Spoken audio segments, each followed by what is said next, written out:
Welcome to today's video where we'll be exploring the devastating consequences of toxic relationships. Sadly, in some cases, these relationships can lead to heartbreaking outcomes, leaving scars that can last a lifetime. In this video, we'll share stories of toxic relationships that ended in tragedy. He was standing up from the chair and he was reaching across the table, and I don't know if he was reaching for the gun or reaching for me, but I was still sitting on the floor at this point in time, and I got up off the floor and I grabbed the gun and I shot him.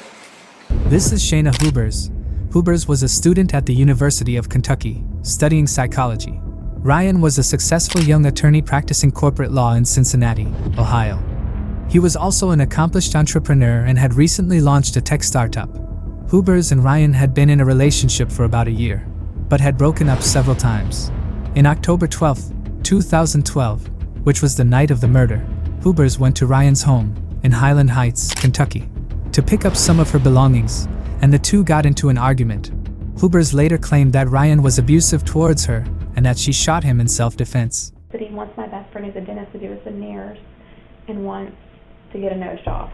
Just that kind of person. And I shot him right here. I gave him his nose job he wanted. However, evidence presented during her trial suggested otherwise.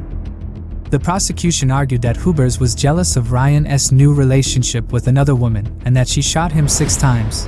The first shot struck Ryan in the face, then fired 5 more shots after he was already dead, hitting Ryan in the torso and limbs. Instead of picking up the phone and calling for help, she raises the gun again and fires it more. How many times did you shoot him?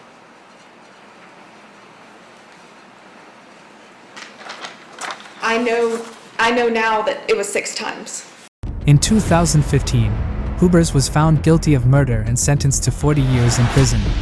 However, her conviction was later overturned due to juror misconduct during her trial. She was retried in 2018 and again found guilty of murder, and her sentence was increased to life in prison with the possibility of parole after 14 years. That you, Shayna Hubers, are hereby sentenced to life imprisonment for the murder of Ryan. This is Kamia Garment. On May 18, 2013, Kamia called 911 to report that she had killed someone who had attacked her and repeatedly hit her over the head. According to her testimony, she fought back against the attacker, which she was unable to identify. She hit him over the head with a lamp and had stabbed him 3 times in the chest with a knife that was within her reach. When everything went quiet and she turned on the lamp, she realized she had killed her boyfriend, Marcel Hill. Hill had suffered 11 sharp force trauma wounds and other injuries that appeared to have been caused by multiple weapons, including a frying pan, a floor lamp, an end table, and a long knife. Kamia was arrested in the same day. Her made-up story was weak and has multiple holes in it. Basically at trial, the way I was portrayed, mostly everything was lies. There was a little bit of truth, but mostly I was convicted off of lies. You stabbed until he was dead.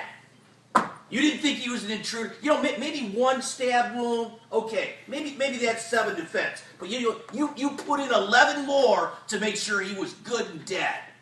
So I hope Such as how she failed to recognize the voice of the man she had been living with for some time. A jury found her claim of self-defense to be unconvincing, and she was convicted of murder in March 2014. During the trial, Kamia seemed to show no signs of remorse about the alleged murder, rolling her eyes and laughing while Marcel's family read out an emotional letter to her. This caused fury and outrage in the courtroom, in which Judge John McBain yelled at Kamia. I also remember the cries of help that he screamed as you plunged that knife in and out of his body. And you're going to shut your mouth or I'm going to have some duct tape put on it. Well, he attacked All right, we'll wait here for a moment so we can get her quiet. I agree with the family. I hope you die in prison as well. You know, and if this was a death penalty state, you'd be getting the chair.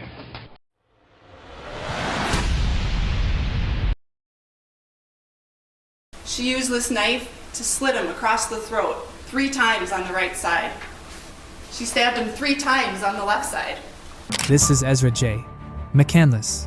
In August 2017, Ezra moved in with her boyfriend Jason Mingle. Around the same time she met Alex Woodworth. She had an abortion and started a secret romantic relationship with Woodworth. In February 2018, she accused one of Mingle's friends of sexual assault, but the case was later dropped.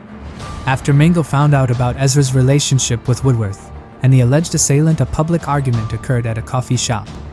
Ezra blamed Woodworth for ending her relationship with Mingle and continued to talk with Mingle, and sent him journals expressing her regret for betraying him. On March 22, 2018, Ezra visited her ex-boyfriend Jason Mingle at a coffee shop and later went to visit Adam Woodworth, who she claimed had some items to return to him.